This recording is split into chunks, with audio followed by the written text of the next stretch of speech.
Hello, I am here reading part 5. I'm here with Franklin and PVZ Warrior, also known as Some Guy.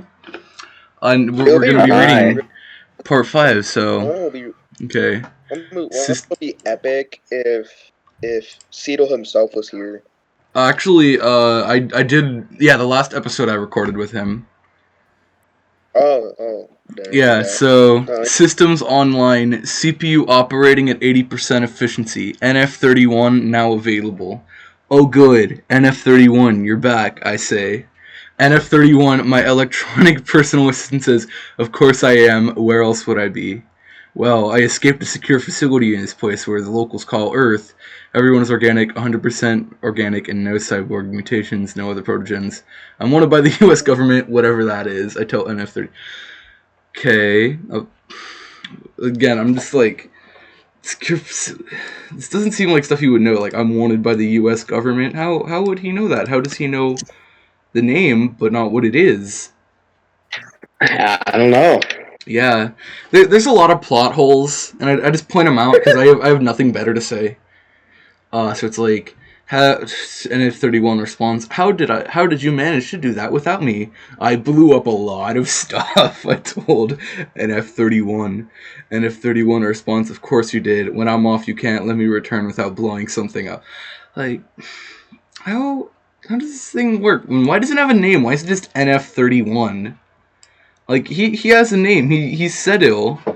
But, like, you have a thing inside your brain. Also, that's kind of weird, because he's a robot, and you have a robot living inside your brain.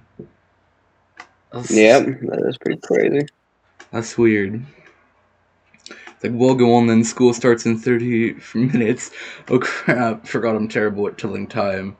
I tell NF31. Wait, he's going to school. He's registered for school, while simultaneously being a veteran and a wanted criminal by the U.S. government, and no one's busting into school to shoot him. That makes no sense.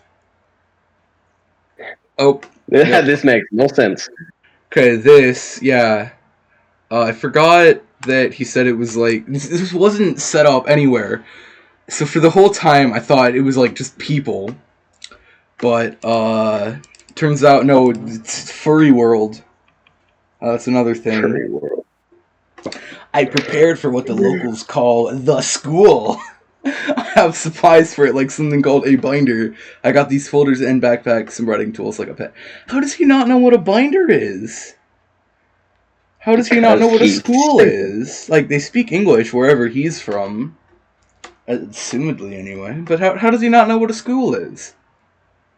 He never went to it. I guess. And he was, like, in the army at, like, 15, so... As I walked to school, I tried to walk at a pace that wasn't suspicious. About 3 miles per hour. As I soon arrived at college, I had to go to this place called this auditorium. Wait, he's going to college?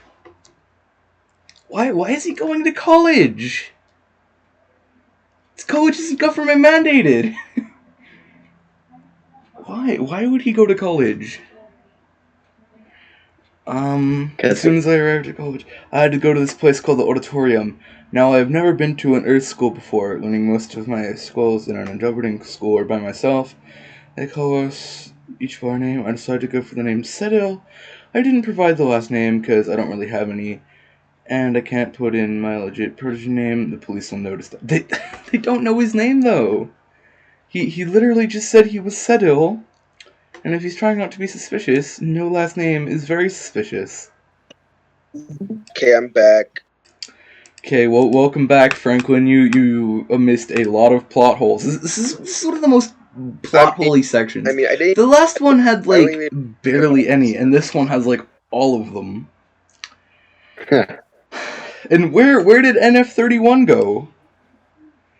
As I walk up and grab the paper, I see that there are multiple room numbers on it, probably all my classes, then a dorm room and a dorm keys, probably a living space. Well, that's great. Time to sell my apartment. He has an apartment? How the hell did he get an apartment? Didn't he, like, just escape the cops? Bro. No, because I never watched your other videos on him. Okay, yeah. Wow. I still want to know why he's going to college. He has literally no reason to go to college. Because seemed like, it's I don't not know, convenient. John? That's why. They were buff and tall, messing with other kids, wearing sporty jackets. Yep, sounds like a jock. As I try to avoid the jocks and go to science, trying not to be noticed, I leave the other kid, walk over to me. I look away, start to walk away. But right behind me, someone put their hand on my shoulder and turned to me to look at them. They were at least 6 foot tall compared to my 5'6" ass. They were tall. I look at him and say, "What do you want?" He's short. The laugh at the short child.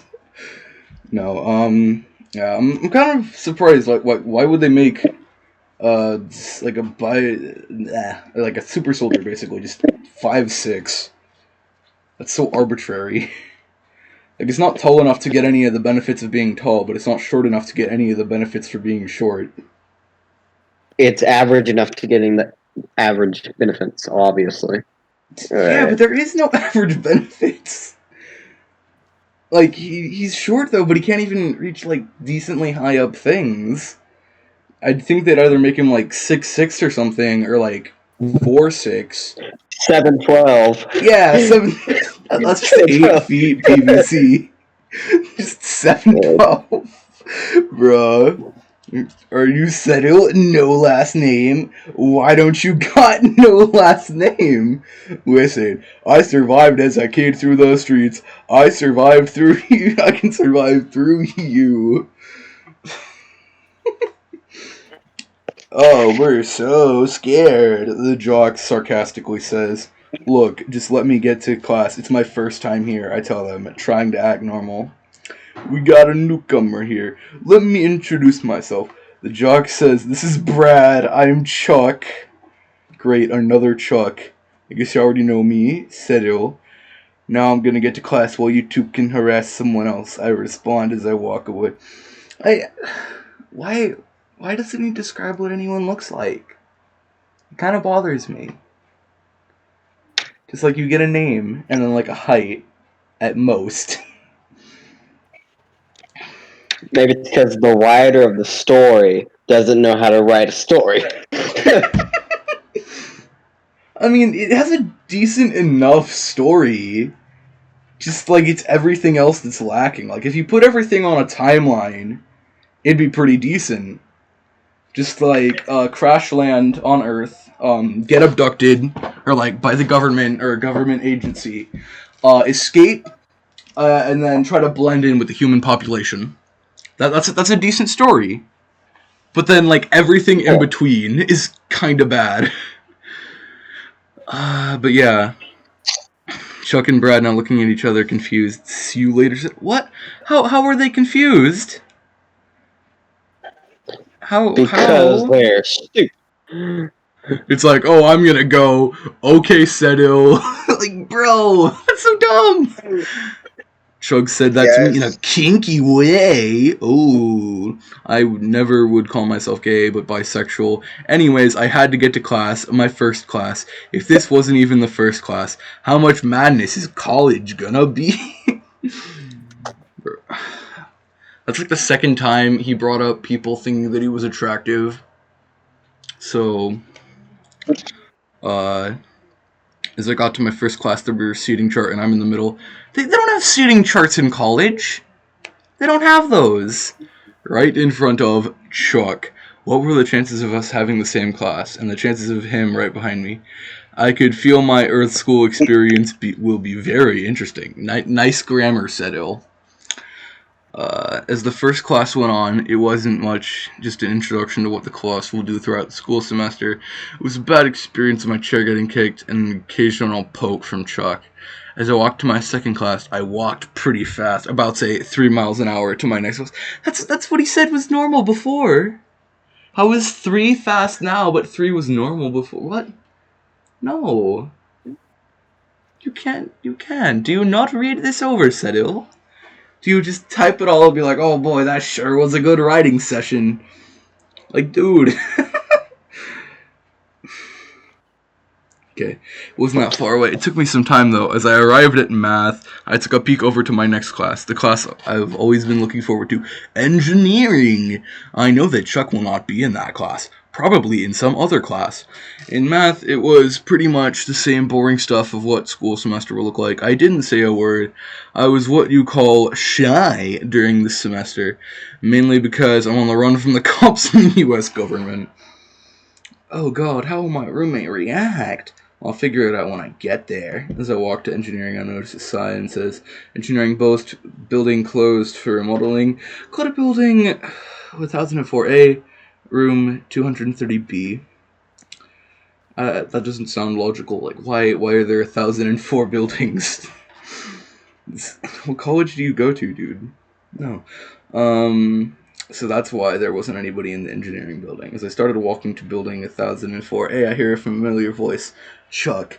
Hey, Cedil, Chuck says, wrapping his arm around my shoulder. How's school so far? I respond to Chuck. It's fine, I say, stuttering. How did I stutter? Must be a bug in my system. I can't say, though. Okay, good to hear you acknowledging this, because I was going to bring up, why the hell would a soldier and all this stuff stutter? Did you just Chuck scoffs, did you just stutter? He said it calmly, like if we were a couple. Bro, what the hell? How saying something calmly doesn't make it like a couple, dude. This guy, he's just trying to be like, oh, Cedil and Chuck get together. You know, I'm calling it right now. They're gonna be roommates or dorm mates or whatever. I'm calling it. They're gonna be. Wouldn't be surprised at this point. Okay. I don't want any part of this. Can I just get to my next class, Chuck? I tell Chuck, damn, school is embarrassing. Why are you embarrassed? Sis, but first, Chuck whispers something into my ear. You're so cute. Wrong, you're.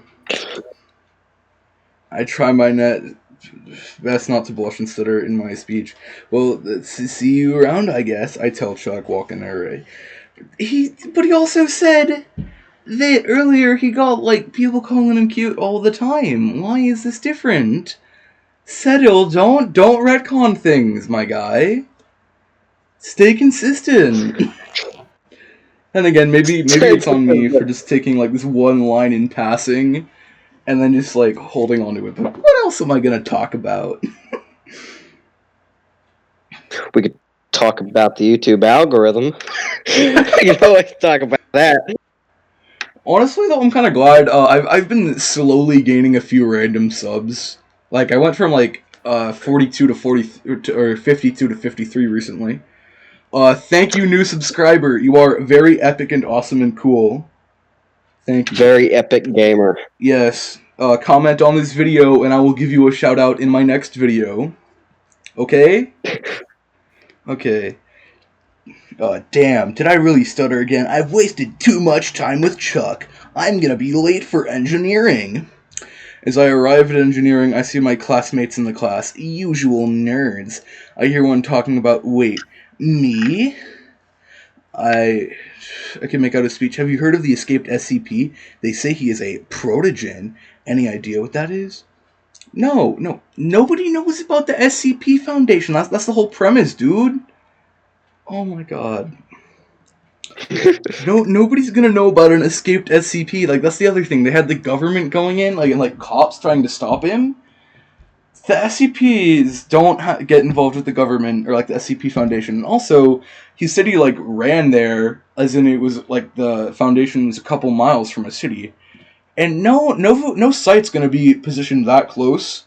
Especially if they're storing, Euclid SCPs like Protogen was. Or at least I assume he was a Euclid.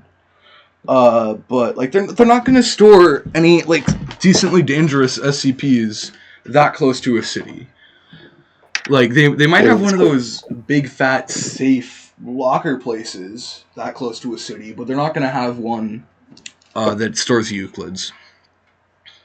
They say he's technologically advanced from the Andromeda galaxy. They say he's about our age, just around 18 to 20 years old and about 5'6" tall. 5'6". Nobody says 5'6" tall or just 5'6" tall. They just say like, oh, about 5 feet tall. As I took my seat right next to the nurse talking about me, it's like, hey, I haven't seen you around. Are you new here? They ask me. Yeah, I'm new here. This is my first day. I respond. Well, have you heard of the SCP escapee? They say he's something called a protogen.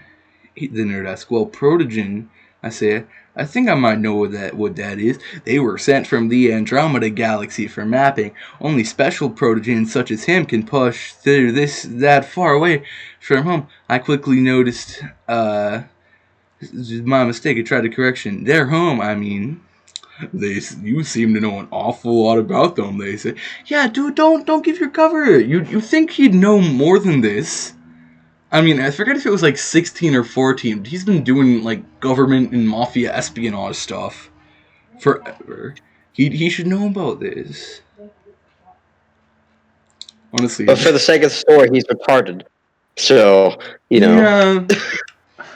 Honestly, though, I'm starting to feel like I know this character more than the author does. Like, I know I don't, but from this story alone. Well, I'm not what you call a protogen. Look at me, I'm a fox! I'm not trying not to ask suspicious. Right, and I'm just an otter named Kevin, the nerd says. Oh, wait, I am an otter named Kevin. What's your name? No one's gonna be suspicious. Like, everyone's gonna be suspicious. Like, I'm just a fox. It's like, bro, no, that's suspicious as hell. That is a suspicious as hell, bro. Like, unless you say it in a specific joking tone, it's gonna be sus as hell. Well, my name is Cedils. Nice to meet you, Kevin, I say, trying to act normal. I just thought of something else that would be a problem with him having no last name. You know what? Never mind. I was gonna bring up government systems, but then again, if like his backstory holds consistent, then there's a very real possibility that he wouldn't have born in like a hospital and had a birth certificate and whatever. So I'm gonna shut up. Engineering was a much better class than the other classes. I got to chat with nerds about me, made a friend, the complete opposite of Chuck. Bring.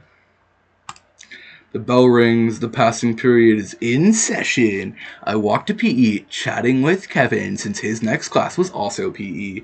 Soon Chuck came along. Hey, Cedil, Chuck says. What are you doing hanging out with this doofus? Bro, who unironically says doofus? I notice Kevin does nothing. Considering he is weaker and smaller than Chuck, Kevin was about 5'10", I'd say. Still much taller than me. Nearly everyone there was taller than me. I'm just walking to PE with Kevin, Chuck, I tell Chuck. Dude, what are you doing? You're gonna get your ass kicked, Kevin tells me. Trust me, I told Kevin. Just let us be on our way. I can't let you become a stupid nerd like what's his name? Kevin, Chuck says. I'm not a kid anymore. You will not tell me how to live my life. Now we're going to PE. I told Chuck, attracting a crowd for my attitude to Chuck. Well, my next class is also PE. Chuck tells me we'll settle it there. He sounds like a little kid. It's like, well, let us be on our way. I don't know. I guess his dialogue has been fairly consistent throughout this whole thing. Of just acting like a sassy 8-year-old. Good job, Cedil. You wrote your character consistently in one aspect. Doesn't really match up with his backstory, but as we arrived at PE, it was a mile a day. I had chosen to participate in a mile just so I can kick Chuck's ass in it. But I don't want to make it seem like I can run forever, because I could almost run forever, going a smooth 60 mph. I have to run normally, I'd say, not sprinting, but a nice 6 to 10 miles for a steady pace. Isn't that just regular walking for him? But I guess so. I had to change. Me buying the PE uniform, I had to change lace, but Chuck stayed behind. I'm choosing my locker in the corner of the building. Chuck was on the other side of the locker room. As I changed, I kept my hologram on. Chuck, being perverted, just stared at me, stared at my body. I felt uncomfortable and quickly changed, then got out. As we started to line up for the mile, I made a deal with Chuck. Chuck, how about this? I beat you in the mile.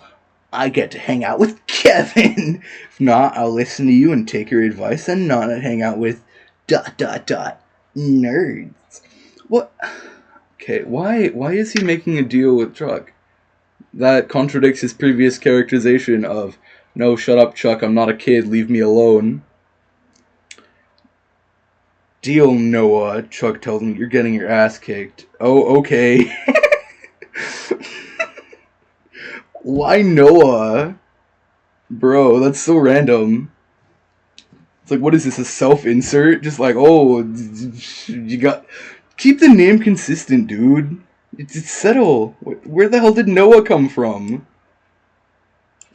I mean... He came. That's all he did, he came. I mean, That's like, great. if you said, like, oh, I put my name as Noah Blackstone or whatever, that'd be fine. But no, it's just Deal Noah. What is this? Were you writing it that way, and then you were like, oh no, that'll sound like a self-insert, and then you changed it, but you forgot this one line? Or were you doing a self-insert, and then just goofed up? Oh, whatever.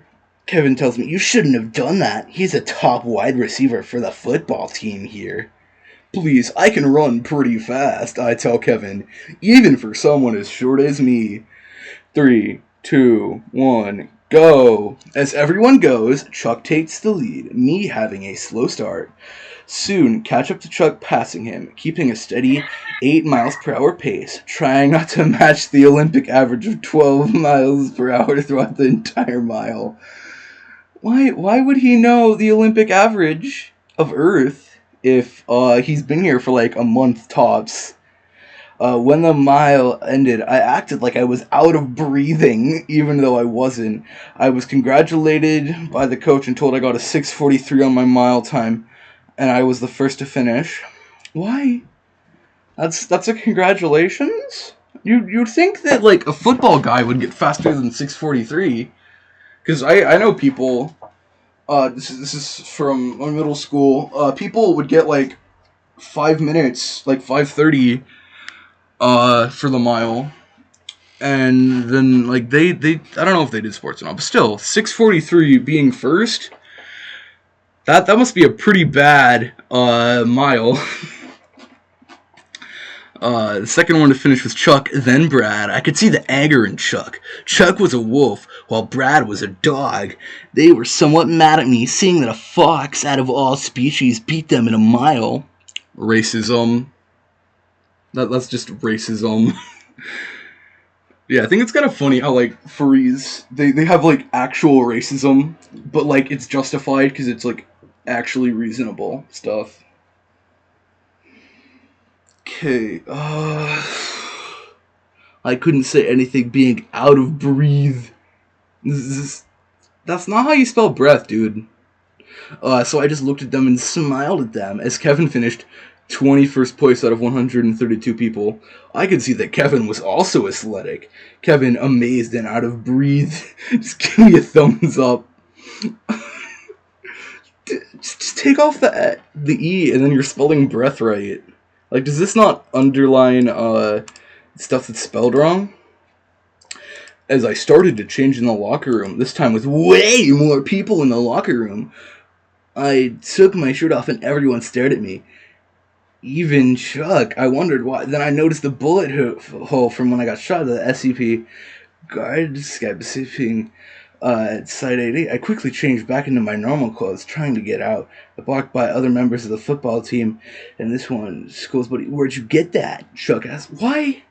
Why would it show it's a holograph? Is it not like at least a little bit off of his skin? And if it can cover up literally everything else, then why can't it cover up a bullet hole? Is he just like a chameleon? Or it's like, oh, skin color change, boom. This doesn't make sense. I'd rather not talk about it, I say, trying to find a way out. You will tell us, or you will get beaten. One of the bullies say, I don't know how to explain this. How about you guys ignore this? I say, trying to sound nervous. I didn't want to kill anyone, so I just had to accept the fact that I was gonna get beaten. Well then, the bully swinging a fist at me. The fist swiftly hit me right in the stomach. I immediately fell to the ground, grabbing my stomach. These guys are stronger than the SCP guards. Well, I never faced combat the SCP guards anyway. Well, yeah. Then again, he just shot him easy peasy.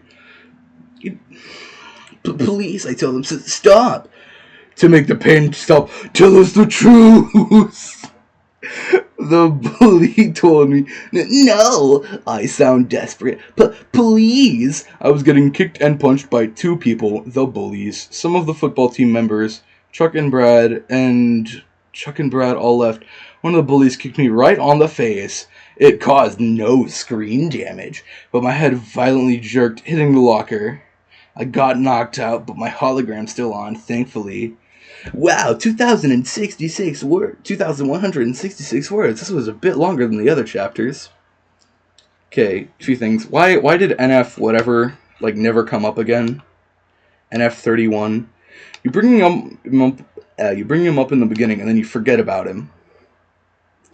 Have you ever heard of Chekhov's gun?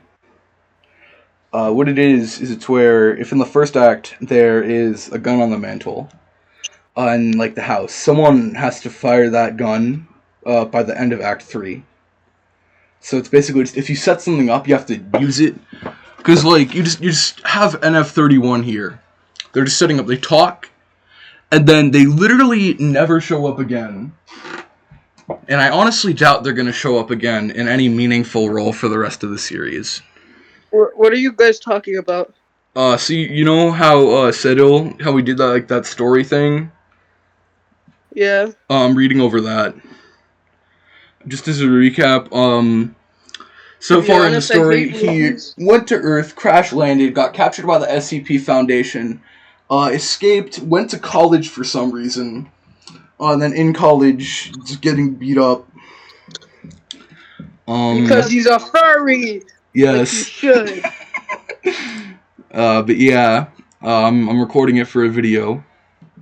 Hopefully, you viewers on YouTube enjoyed. Please comment, subscribe, whatever. It would be greatly appreciated. Have a nice day.